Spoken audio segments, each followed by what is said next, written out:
자, 기단과 온대저기압 나와 있는데 실제로 기단 같은 경우에는 그 자체로 문제가 많이 나오진 않고, 그리고 온대저기압도 앞번 교육 과정에서 매번 온대저기압 그 자체로 문제가 나왔었어. 근데 지금은 약간 퐁당퐁당이야. 나올 때도 있고 안 나올 때도 있고.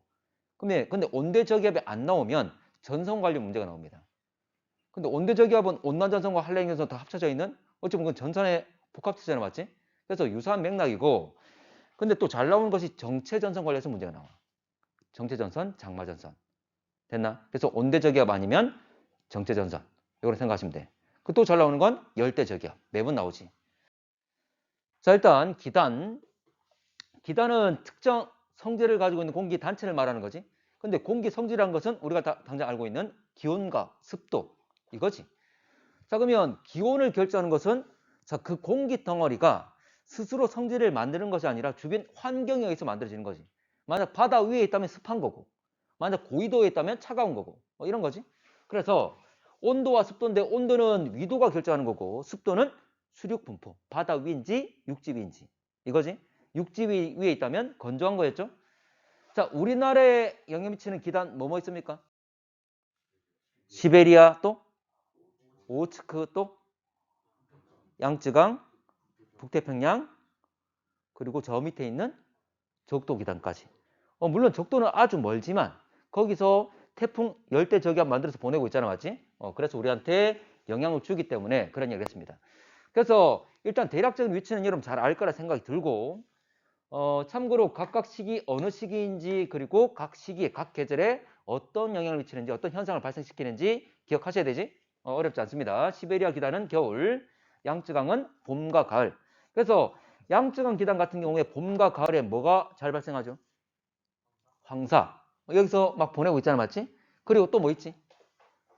봄과 가을에 황사와 함께 어 그래, 미세먼지도 있지만 이런 얘기가 있었어. 뭐였냐면 날씨 변화가 심하다.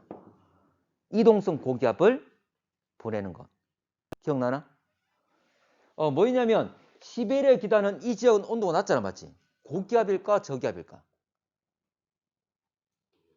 고기압이죠. 기온과 기압은 반비례라고 그랬어. 그래서 자, 겨울에 시베리아 고기압이 발달되어 있다가 점점 봄이 되면 이놈의 세력이 약해지는 거지. 그러면서 커다란 시베리아 고기압에서 가장자리, 끄트머리에서 떨어져 나오는 고기압 덩어리, 작은 고기압 공기들이 편서풍 타고 이동하는 거지. 그래서 우리나라의 작은 고기압들이 하나씩 하나씩 막 지나가는 거지. 근데 고기압이 있다면 그 주변은, 그 사이는 고기압과 고기압 사이는 기압이 낮겠지. 그래서 우리나라에 고기압 지나가고 저기압 지나가고 고기압 지나가고 이렇게 되는 거지. 근데 고기압은 상승 하강. 하강 기류니까 날씨가 맑은 거였지. 상승만 하면 구름 맞는다 그랬잖아. 그래서 저기압이 날씨가 흐린 거지. 그래서 우리나라에 저기압이 지나갈 때는 날씨가 흐리다가 고기압이 지날 때는 날씨가 맑은 거지. 그래서 며칠 간격으로 계속 날씨 맑고 흐린 게 계속 반복되잖아. 3월 되면 또 느낄 거야. 봄 되면.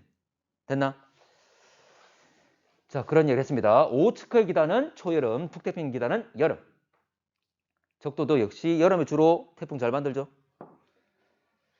자, 위쪽은 한랭, 아래쪽은 온난, 그리고 육지 쪽은 건조고 바다 쪽은 습하다는 것. 그래서 우리가 예를 들어서 오호츠크의 기단하면 위쪽이니까 한랭, 바다니까 수변, 이런 얘기겠죠. 북태평양 같은 경우에는 아래쪽이니까 온난, 수변. 근데 고온, 다습이란 말, 같은 말이죠. 어쨌거나 온도가 높고 습하다 그 말이잖아. 그래서 뭐 일어날 수 있는 것들 쭉 이야기했습니다. 자, 그리고 오호츠크 기단과 북태평양 기단이 서로 만나서 부딪혀서 만드는 게 정체전선, 장마전선. 기억나죠? 초여름에 있다 그랬습니다. 자, 그리고 오호츠크 기단 같은 경우에 요 공기가 우리나라 쪽 밀고 들어올 때 태백산맥을 넘어서 영서지방으로 가지. 자, 공기가 산을 넘고 난 뒤에 고온 건조화되는 현상을 팬 현상이라고 그랬어. 그게 바로 높새바람. 어쨌거나 이거는 오호츠크 계단 때문에 생기는 거야. 참고로 아까 태백산맥의 오른쪽을 뭐라 부른다? 무슨 지방? 영동지방. 왼쪽은 영서지방. 영이란 말은 산맥을 말하잖아, 맞지? 산맥의 동쪽, 산맥의 서쪽. 왼쪽이 서쪽이잖아. 산맥의 남쪽, 우리 부산 같은, 경남 같은 영남지방이랬죠? 그렇지. 자, 온대저기압이 중요한데, 자, 형성 과정은 원래 한대 전선대나 또는 정체전선이 파동을 일으킨다 그랬어. 원래 정체전선은 서로 공기들이 부딪히는 곳이잖아, 맞지? 그래서 위도를 봤을 때 60도 부근을 우리가 여기를 한대 전선대라고 했습니다. 근데 공기를 보게 되면 자, 위쪽에 있는 공기가 여기는 편동풍이 불지. 어쨌든 밑으로 내려와. 그리고 아래쪽은 편서풍이 불죠? 위로 올라가는 형태입니다. 맞지? 두 개 공기 서로 부딪히는 거잖아. 그래서 서로 반대 방향으로 부딪히면 이거 우리가 정체전선 그랬지. 그래서 정체전선의 파동이라는 말을 쓴 거야. 그리고 이 지역을 한대 전선대라는 말을 쓰고. 됐나? 그런데 북동풍과 편서풍이 불고 있는데 거의 서로 반대 방향 바람이 불고 있잖아, 맞지? 한쪽은 동풍 계열 바람, 한쪽은 서풍 계열 바람. 근데 이 사이 가림막이 있다 없다? 없지? 그러면 바람이 서로 반대로 불다 보면 막 출렁거리겠지, 경계가. 그래서 만들어진다는 말 썼습니다. 그래서 이 지역에 서로 동풍과 서풍이 불고 있기 때문에 동풍과 서풍이 불면서 출렁거림이 생긴다 그랬어. 그리고 좀 더 고위도면 찬 공기, 아래쪽이면 따뜻한 공기 되겠지? 그래서 서로 성질 다른 공기가 서로 반대로 불고 있는 상황이야. 그러면 이 경계가 출렁거린다. 자, 출렁거린다. 그러면 직선이었던 게 그냥 휘었을 뿐이잖아? 그랬을 때 이거는 경계선이라고 그랬어. 원래 이쪽은 찬 공기야, 따뜻한 공기야? 원래는 따뜻한 공기 영역이었죠? 근데 지금 찬 공기가 밀고 내려왔잖아. 그래서 찬 공기가 밀고 들어오면 무슨 전선? 한랭전선. 따뜻한 공기가 밀고 들어오면 온난전선. 어쨌거나 전선은 찬 공기와 따뜻한 공기 만나는 경계선이야. 근데 누가 밀고 왔냐에 따라서 이름 붙이는 거잖아. 그래서 이쪽은 자 원래 따뜻한 공기였는데 찬 공기가 들어왔다. 그래서 한랭전선. 자 위쪽 여기는 원래 찬 공기가 있었는데 지금 따뜻한 공기가 밀고 올라간 거죠. 그래서 온난전선을 만들게 된다. 자 그러면 이걸 좀 더 부드럽게 그리면 이런 식으로 우리가 만들었다는 거지. 한랭전선과 온난전선. 근데 전체적으로 공기가 봐봐. 경계선 따라 불다가 치고 내려간 거죠. 경계선 따라 불다가 치고 올라간 거지. 경계선 따라 불다가 치고 내려간 것. 경계선 따라 불다가 치고 올라간 것. 됐죠? 전체 공기 흐름이 이렇게 된다는 거지. 시계 반시계? 반시계. 북반구에서 반시계로 회전하는 것 고기압이야, 저기압이야? 저기압이죠? 그래서 이 중심부가 저기압 중심부. 온대 저기압 된다 그 말이지. 됐나? 자, 바람도 기억하셔야 되죠? 자, 풍향은 불어 오는 방향이야, 불어 가는 방향이야? 불어 오는 방향. 그래서 남동, 남서, 북서. 기억하셔야 되죠? 자, 넘어갈게. 자, 전체적으로 반시계, 저기압. 자, 에너지원은 뭐였습니까? 참고로 태풍의 에너지원은 수증기의 잠열. 자, 온대저기압 같은 경우에 어쨌거나 온난전선이든 한랭전선이든 어떤 공기가 올라갑니까? 찬 공기야, 따뜻한 공기야? 무조건 따뜻한 공기 상승하게 돼 있지. 그래서 두 전선상에서 공기가 원래 수평으로 있단 말이야. 찬 공기, 자 온난전선이든 한랭전선이든 어쨌거나 전선을 기준으로 양쪽 수평으로 공기가 있는데 하나의 공기가 타고 올라가 버리지. 위아래로 위치가 바뀌게 되는 거지. 자 그래서 수평으로 찬 공기, 따뜻한 공기 있을 때 결과적으로 각 전선에서 찬 공기는 아래쪽으로 따뜻한 공기는 위로 올라가는 구조를 가지지. 그래서 무게중심이 어떻게 된다? 무게중심이 약간 내려가게 되는 거죠. 동일한 부피라면 누가 더 밀도 큽니까? 찬 공기가 밀도가 더 크잖아, 맞지? 그러면 제일 마지막 오른쪽 그림에서 똑같은 부피라 하더라도 질량은 누가 더 큰 거야? 찬 공기가. 그래서 약간 무게중심은 약간 밑으로 내려간다 그 말이지. 됐나? 그래서 수평적으로 있을 때보다는 위아래로 존작이 되면 약간 무게중심 밑으로 내려간다. 그 말은 높이가 낮아진 거지. 참고로 위치 에너지라는 것은 높이에 비례하는 거잖아. 그럼 높이가 줄었단 말은 위치 에너지가 감소했다 그 말이지. 바로 이렇게 감소한 에너지가 이놈의 에너지원이 된다 그 말이야. 됐나? 자 그러면 실제로 어떤 공기가 상승한다고? 찬 공기야 따뜻한 공기야? 따뜻한 공기. 자 봐봐. 이 경계선을 기준으로 위쪽이 다 찬 공기지. 전선 위가. 맞죠? 아래쪽이 따뜻한 공기죠? 이놈이 상승하겠지? 자 그러면 아래쪽에 있는 이 따뜻한 공기가 결과적으로 다 상승하면 끝나는 거지. 에너지는 더 이상 없잖아. 여러분들 앞에는 온난전선, 뒤에는 한랭전선. 누가 더 빠르다? 한랭이 더 빠르죠. 그러면 따라서 같은 방향으로 가지만 따라잡아서 나중에 합쳐지겠지. 그럼 가운데에 있는 따뜻한 공기가 합쳐지면 다 올라가 버렸지. 더 이상 에너지원이 없는 거야. 그래서 죽는 거야. 그래서 온난전선, 자, 앞에 온난, 뒤에 한랭 합쳐져서 무슨 전선이라 하죠? 정체는 서로 부딪히는 거고, 서로 반대 방향으로. 이거는 폐색 전선이라고 그랬어. 폐란 말이 닫을 폐자. 됐나? 닫아버리면 폐색 전선 만들면 이제 더 이상 따뜻한 공기는 올라갈 수 없다. 없으니까. 끝나는 거지. 됩니까? 기억하셔야 돼. 자, 이게 이 따뜻한 공기가 에너지원이다. 자, 그래서 원래는 나란하게 돼 있다. 자, 위쪽에 아까 60도 위쪽에 찬 공기. 편동풍이었죠? 60도 아래쪽에 편서풍. 서풍이었지? 뭐 어쨌거나 따뜻한 공기와 찬 공기 서로 부딪히고 있기 때문에 여기는 정체전선 되는 거지. 근데 여기에 파동이 생기면 결과적으로 온대저기압이 되고, 시간 지나면 앞에 있는 온난전선보다 뒤에 있는 한랭전선이 더 빠르기 때문에 폐색전선 만들면서 소멸하게 된다. 그 말이죠. 근데 소멸하면서 다시 또 나란하게 되겠지. 끝나버리면 이제 새롭게 또 시작하는 거지. 됐나?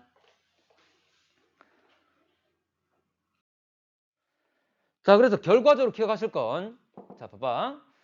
자, 어쨌거나 지금 원래 직선이었던 경계선이 이렇게 휘었을 뿐이잖아. 위쪽은 다 찬 공기, 아래쪽은 따뜻한 공기. 맞죠? 온난전선은 구름이 어디 있다? 앞이야, 뒤야?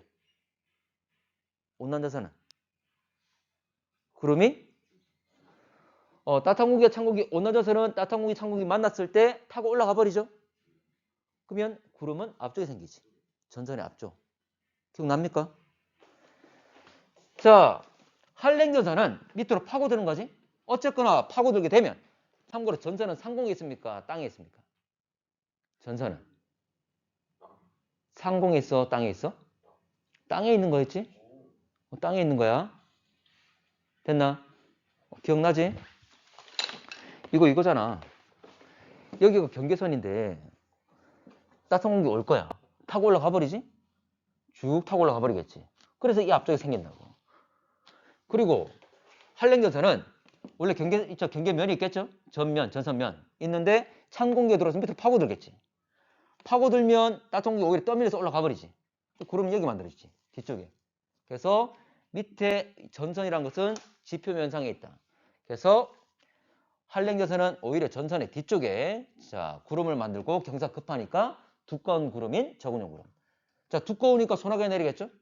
그래서 층운형 자 온난전선 앞쪽은 얇은 구름인 층운형 생겨서 이슬비가 내리는 거고 저군형은 뒤에 한랭전선은 소나기가 내린다. 가운데는 구름 있다 없다? 없다. 날씨 맑습니다. 됐죠? 자 그리고 온난전선의 앞쪽과 한랭전선 뒤쪽만 얘기했지만 가운데는 온대 저기압의 중심부잖아. 저기압이란 말은 공기 뭐한다? 상승하는 곳이다. 구름 있다 없다? 그래 여기도 위쪽에도 있습니다. 알겠지? 그래서 위쪽에는 다 구름이 있고 온난전선 앞쪽에는 넓게 펼쳐져 있다. 얇은 구름이. 그리고 한랭전선 뒤쪽에는 두꺼운 구름이 좁게 펼쳐져 있다. 자, 아까 말했던 바람 남동, 남서, 북서풍이 분다는 것 기억하십시오. 자, 그래서 예전에 우리가 이걸 다 정리했잖아, 맞지? 다 정리를 좀 했습니다. 현재 위쪽 그림은 현재 위에서 본 모습. 자, 이놈의 단면을 그렸을 때 지금 단면. 한랭전선과 온난전선의 단면. 전선은 땅에 있다고 그랬습니다. 됐지? 자, 그랬을 때 구름 강수 여러 가지 쭉 이야기를 했습니다. 구름은 어떤 구름이 있고 구름이 어디 있는지 그에 따라서 비가 어떻게 내릴 건지 그리고 여기는 따뜻한 공기, 찬 공기, 따뜻한 공기, 찬 공기지? 그래서 기온이 어떻게 된다는 거 이야기했지? 기온과 기압은 반비례 관계. 그리고 풍향은 아까 했던 것처럼 북서, 남서, 남동풍이 분다는 것. 다 했던 거죠? 자, 넘어갈게. 자, 마지막으로 이야기할게. 자, 사람이 관측자가 있으면 자, 우리 부산에 서 있는 사람이야. 지금 서 있어. 근데 우리가 움직이는 게 아니잖아, 맞지? 우리 부산 지역 우리가 살고 있는 이 지역 그대로 살고 있는 거지. 그러면 이 온대 저기압이란 공기 덩어리가 바람 따라 이동하는 거지. 무슨 바람 따라서? 편서풍에 의해서 어디서 어디로?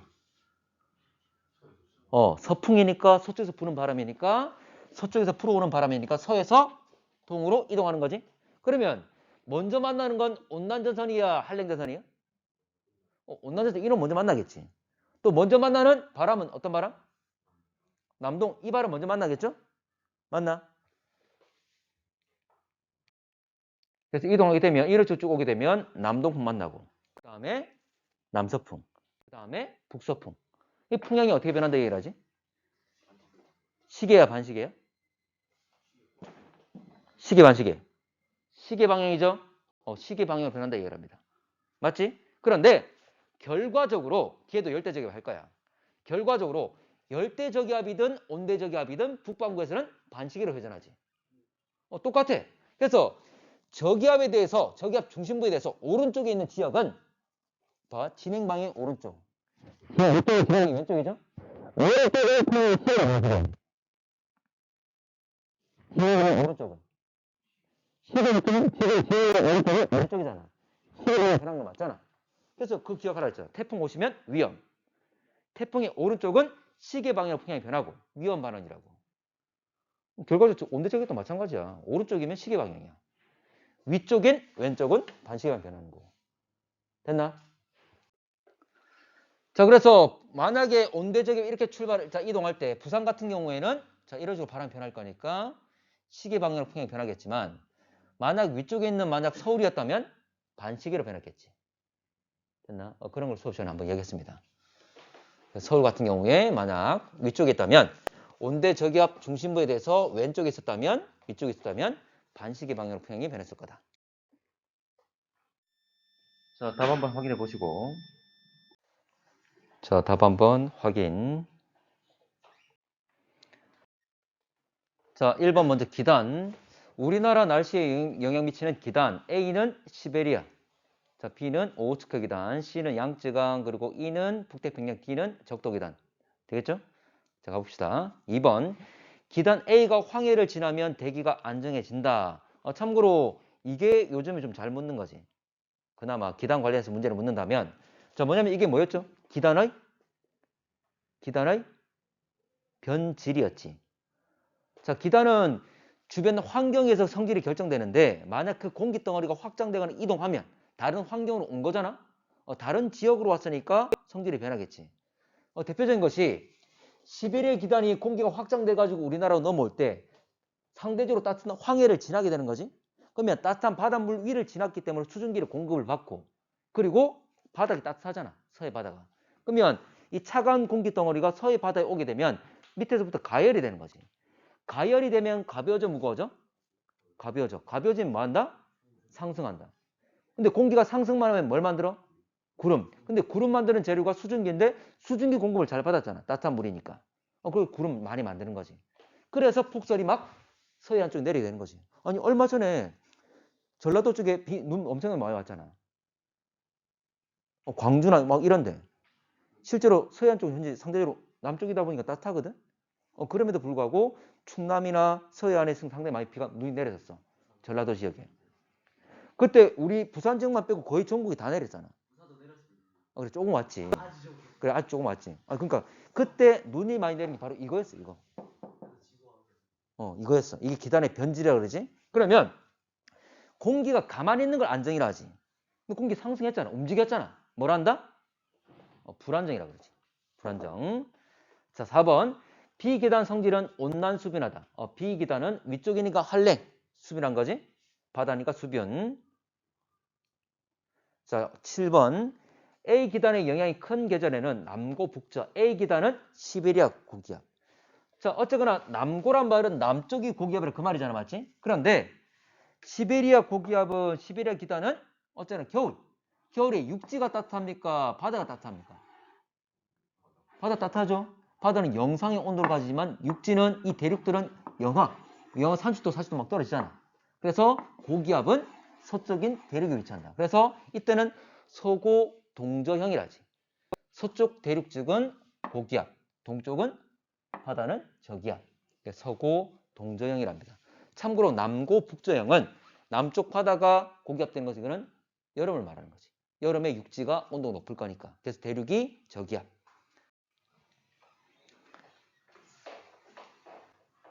자, 8번. D기단 세력이 커지면 우리나라 황사. 자, D기단. 자, 황사는 누구죠? C인 양적 기단이죠. 자, 넘어가겠습니다. 자, 11번. 초여름 장마전선 만드는 것은 오호츠크 기단과 북태평양 기단이 있지? 오호츠크 기단이 우리나라에 영향 주고 있다가 막 북태평양 기단이 힘이 세지면서 올라오는 거지. 서로 부딪히는 거지. 초여름에. 그래서 B와 E다. 16번. A 기단 확장에 의해 구름 형성은 황의 수온이 낮을수록. 아니지? 자, 아까 구름 만드는 것은 수온이 높을수록 가열 잘 시키겠죠? 그리고 수온이 높을수록 증발 잘 되면 어때? 잘해. 그러면 수증기를 많이 넣어주겠지. 구름 만드는 재료인. 그래서 오히려 반대로 수온이 높을수록 수증기 공급도 많고 그리고 잘 가열할 거고 그럼 상승 잘하겠죠? 그럼 공기는 안정 불안정? 불안정해진다는 거야. 구름을 많이 만들 수 있다는 거야. 17번 A 기단 확장에 의해 서해안 폭설 내릴 때 발달하는 구름은 대부분 충운형. 아까 아주 상승 강하게 일어날 거잖아. 그럼 구름이 두꺼운 거야? 얇은 거야? 두꺼운 것. 그러면 충운형이 아니라 얇은 충운형이 아니라 두꺼운 저군형이 되겠지. 그래서 폭설, 눈이 엄청나게 많이 내린 거야.